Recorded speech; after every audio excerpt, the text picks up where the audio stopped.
Bien, bonjour à toutes, bonjour à tous, merci d'être là, merci vraiment d'être présent, merci du petit pouce bleu que vous pourriez éventuellement mettre sous cette vidéo au cas où le contenu vous plaît, au cas où mes contenus vous plaisent, parce que nous faisons des suivis de tendances, donc quotidiens, tous les 2 jours, tous les 3 jours, grand maximum, je reviens régulièrement sur l'essentiel et on fait un suivi, on fait pas du doigt mouillé, on fait un suivi, aucun lien d'affiliation dans cette vidéo. Et tout ce que je vais vous dire aujourd'hui, comme d'habitude, ne sont pas des conseils en investissement. Je tiens quand même à le préciser. Cependant, aujourd'hui, ça va être une vidéo relativement courte. Je m'en excuse. J'aimerais faire des analyses sur des alts qu'on m'a demandé. Maintenant, je vais attendre un petit peu parce que l'intérêt, vraiment l'intérêt, il est dans l'essentiel. Je reviens sur ce mot parce que on a besoin d'obtenir une configuration globale du marché crypto pour que ce soit optimal pour n'importe quel actif de cette tranche blockchain. Pour moi, l'essentiel, c'est qu'on ait la config. Et la config ultime, si je puis me permettre du terme, c'est celle qu'on est en train doucement de dessiner. Hein, ça va doucement, mais effectivement, on s'est refait un short là, voilà, je veux dire, n'ayez pas peur, c'est rien du tout. Il a pissé dans un violon, le machin. Ce qui est intéressant, c'est de savoir où on est, où on va. Et est-ce que cette fameuse configuration ultime que je vais vous dire et que je vais vous redire pour certains, eh bien, c'est celle que je vais vous montrer de suite. Donc, il s'agit de quoi? De regarder l'USDT.D, la dominance Bitcoin et le total 3. Et bien sûr, le Bitcoin lui-même. Donc, cette configuration doit nous donner un schéma tactique pour pouvoir savoir si vraiment c'est le moment du run ou pas. Quand je vous parle de run, je ne vous parle pas de bull run. Je vous parle d'un marché haussier du total 3 et voire le total 2 également. Bien. Mais en ce qui concerne le Bitcoin, je pense qu'il va falloir être un petit peu patient. Une correction légère pourrait encore subvenir. Pourquoi? Parce qu'on a ce qu'on appelle échoué sur le breakout. Bien. On va regarder ça ensemble. C'est parti.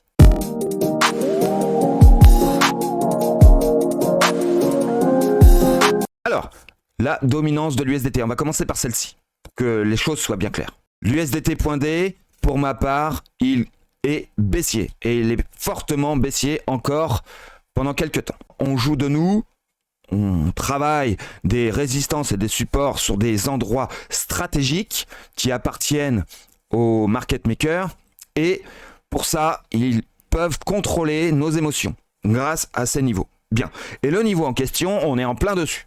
On est en plein dessus depuis pas mal de temps. On va dire que depuis qu'on a fait un rebond au 9 décembre, on nous manipule psychologiquement depuis ce niveau. Pourquoi? Parce qu'on est dans un niveau extrêmement puissant des retail de l'époque. Bien. Donc maintenant, qu'est-ce qu'on fait? On continue de descendre. Comme je vous avais dit, on est censé manger ceci. Pourquoi? Parce qu'on a commencé à croquer le gâteau. Donc là, on a recroqué récemment, il y a 3 jours, de nouveau, hein, l'histoire des ETF, vous connaissez la musique.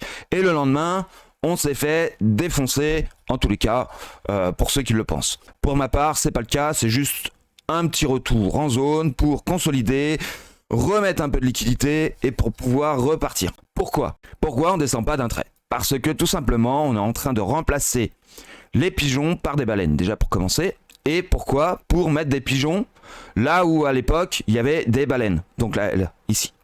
Donc pour cela, on a besoin de retourner dans la zone supérieure ici pour pouvoir installer des baleines. Parce qu'avant, il y avait des pigeons. Donc là, il y avait des pigeons, on a remis des pigeons et donc au fur et à mesure du temps, on est en train d'installer doucement des baleines. Une fois que ça s'est fait, comme la journée d'hier pour la dernière fois normalement, hein, eh bien, nous avons donc installé sur ce rectangle, je vais le bouger, voilà, sur ce rectangle-ci, des baleines qui ne devraient pas donc normalement revenir. C'est peu probable. Maintenant, on n'est pas à l'abri de nous faire un gros short, d'accord, qui pourrait venir chercher ces pigeons-là, d'accord, voire même peut-être ceux du dessus. Maintenant, pour moi, c'est pas, voilà, disons que c'est pas un pourcentage élevé qu'on aille dans cette zone-ci. Ce qui importait donc sur le moment, c'est de venir boucher en fait un tout petit trou. Un tout petit trou que ces baleines estimaient qu'il fallait absolument boucher pour pouvoir continuer une éventuelle baisse que moi je ressens ainsi. Bien. Et ce trou, le voici. En fait, on avait un petit peu de pigeons dans cette zone-là. On est donc venu les boucher hier.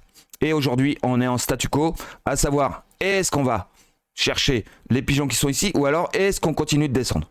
Donc moi, je vous cache pas, maintenant on verra, mais je vous cache pas que je serais plus tenté de me dire que nous allons redescendre.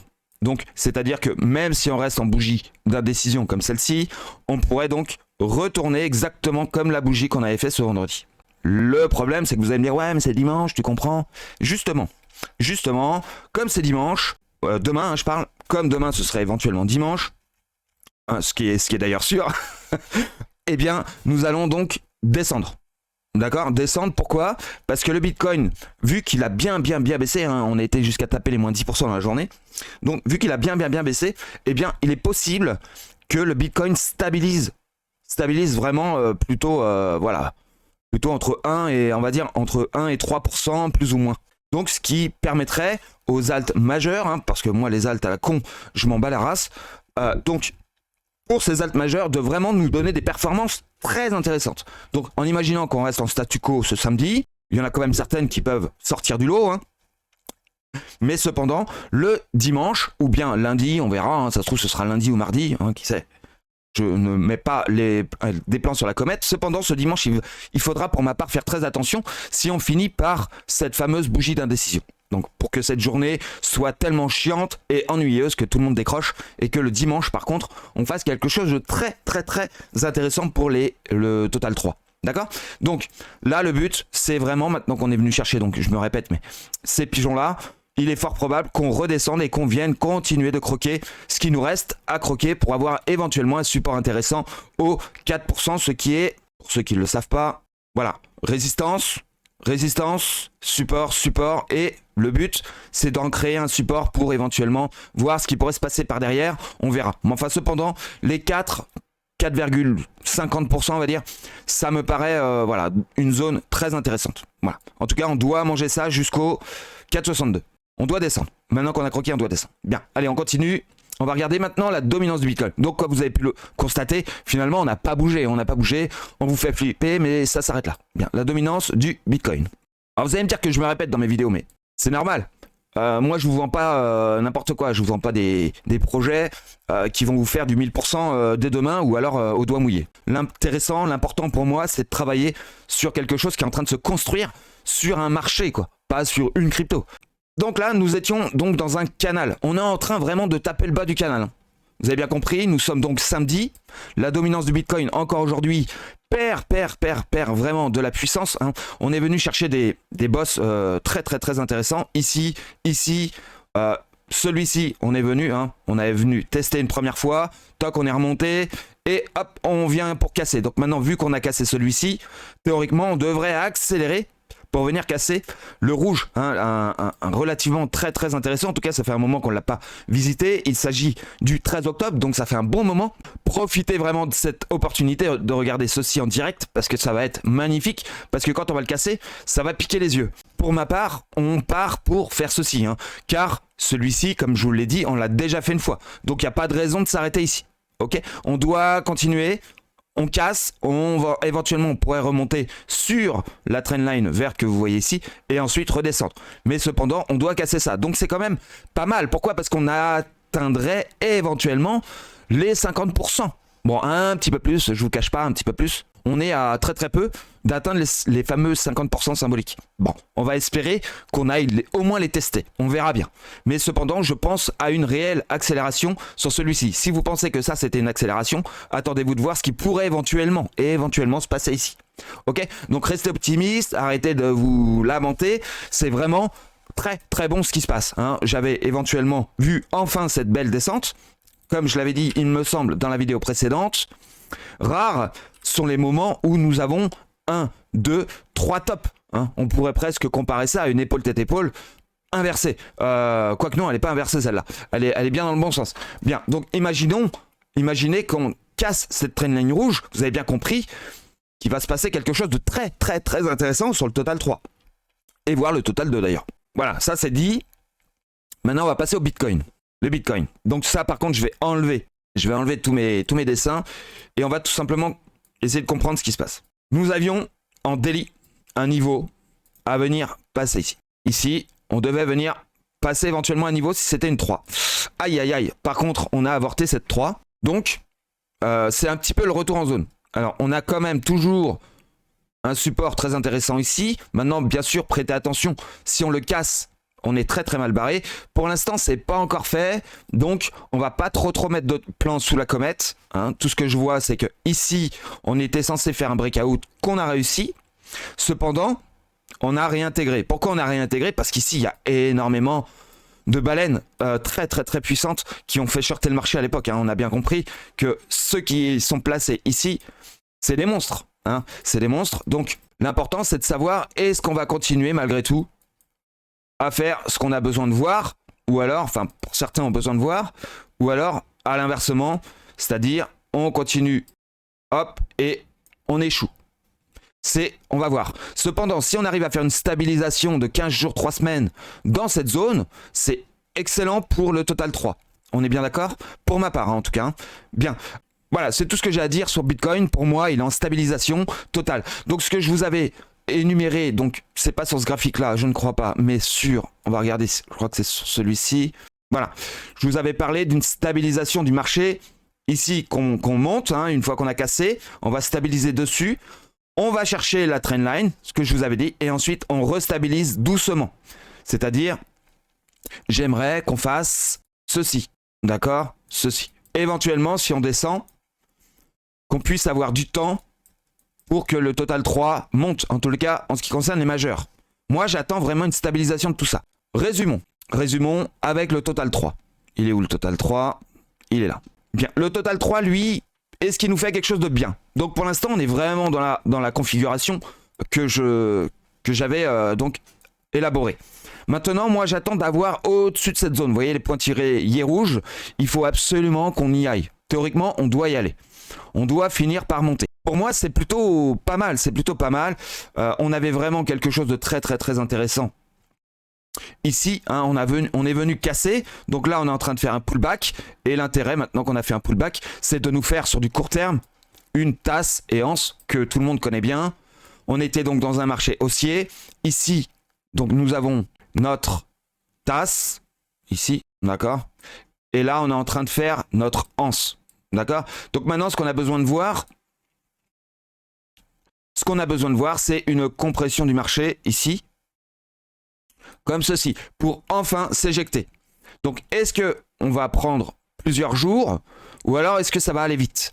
Maintenant, je pense que ça va mettre tout de même plusieurs jours. Pour la simple et bonne raison que toutes les altes, il est probable que toutes ne pumpent pas. Donc, on pourrait tout simplement déjà pour l'ensemble du marché altcoin majeur, venir faire le breakout. D'accord? Ensuite, réintégrer. Et finir par partir et pour derrière corriger. On verra d'ici là, mais pour moi le total 3 il est haussier là actuellement, on est vraiment sur un pullback de la ligne que vous voyez ici qui est pour moi une ligne de coup très intéressante. On est venu la travailler longtemps, on est monté, premier pullback, deuxième pullback et maintenant ce qu'on a besoin de voir c'est que les pigeons entre guillemets hein, puissent dégager. Bien, donc si on résume, nous avons donc le total 3 qui aurait plutôt tendance à monter, voire à l'heure d'aujourd'hui qui est en positif hein, par rapport au Bitcoin. D'accord? Le total 1 est à 0,9 et le total 3 à 0,35 et le total 2 à 0,45. Vous allez me dire c'est pas beaucoup. Mais regardez, ce qui est intéressant de comprendre, c'est que le total 3 est premier de la liste. Ensuite, on a Ether, voire Ether même devant. Hein, et on a le Bitcoin. Alors il est où le Bitcoin? Le Bitcoin qui est en négatif. On a le dominance du Bitcoin qui est en négatif et on a le USDT dominance qui est également en négatif. Très peu, mais à mon avis dans la journée, on va confirmer tout ça. Si vous voulez, on va accélérer un petit peu le phénomène que la dominance de l'USDT descende ou à moins qu'on fasse notre fameuse doji d'incertitude pour faire douter un petit peu. Pendant ce temps-là, la dominance du Bitcoin qui confirmerait cette fameuse trendline rouge, qui sait, et le Bitcoin qui donc stabilise avec les altes majeures qui seraient plutôt en positif, sans forcément pumper. Donc imaginez le signal que ça donne. Ça veut dire quoi? Qu'on a la configuration parfaite, la configuration ultime, c'est-à-dire le total 3 qui pump et tout le reste qui descend. Tout ce qui est dominance majeure qui descend. BTCD, USDTD. Voilà, c'est tout ce que j'ai à dire. C'est la configuration parfaite. Donc on verra, mais je pense que demain, il est fort probable que je revienne en vidéo très très fort, sait-on jamais, pour vous annoncer, effectivement, c'est bien ce qui s'est passé. On verra, on en reparlera. Et probablement que je vous ferai une vidéo, effectivement, sur les altes que vous m'avez demandé. Si je ne l'ai pas fait aujourd'hui, je m'en excuse, mais je le ferai, rassurez-vous, je le ferai au moment où ce sera vraiment très très intéressant pour nous. Ok ? Allez, je vous souhaite une excellente journée. N'oubliez pas de vous abonner si ce n'est pas déjà fait, la petite cloche et ce petit pouce bleu, bien sûr, pour m'encourager à continuer. Voilà, tout simplement. Voilà, passez une excellente journée. Je vous dis au revoir et probablement à demain.